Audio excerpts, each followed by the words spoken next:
Democratic strategist, Rania Batrice, who is also a first-generation Palestinian American. Rania, thank you so much for joining us. And first of all, you were supposed to be in that region today. So how are you and your family members?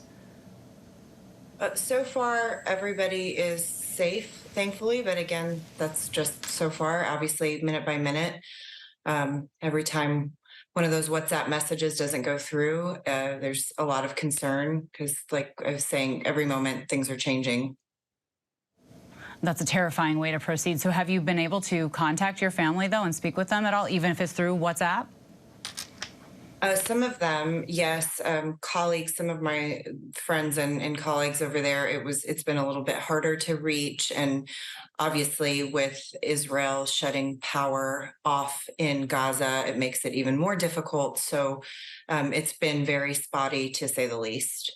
Yeah. And over the weekend, Democrat Minnesota Representative Ilhan Omar called on the international community to provide protections for Palestinians. So what do you think those protections should look like?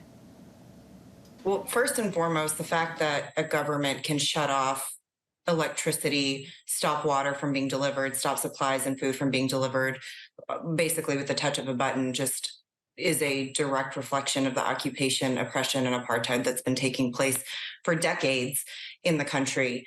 So I think that's what she's referring to, at least in part. And, the people that are literally caught in the crossfires are civilians who were already suffering, who were already oppressed, whose homes in a lot of situations have been demolished and were not allowed to be rebuilt.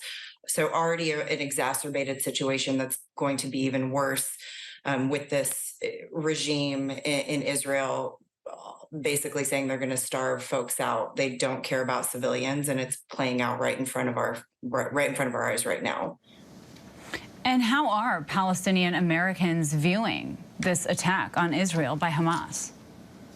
I think the frustrating thing for me is, and for many of us, quite frankly, is two things can be true at once. We can condemn Hamas and hate their actions and understand that they do not represent us and our people, and also acknowledge and condemn this extreme government. This is arguably the most extreme government we've ever seen from the state of Israel, the most homophobic, the most xenophobic, the most misogynistic. So two things can be true at once.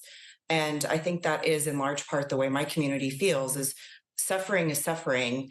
Humanity seems to be lost, and folks are digging in their heels on all sides. And the fact of the matter is, it's the people who are suffering while the powers that be continue to do everything they can to just hold on to that power while hurting civilians.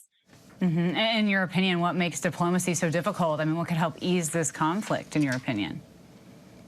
Well, the fact that Israel is the only country in the world that receives nearly $4 billion from our government with zero conditions, zero checks or balances. And now you have our president saying that he's going to continue sending more and more. There's no motivation to actually sit down and negotiate in good faith.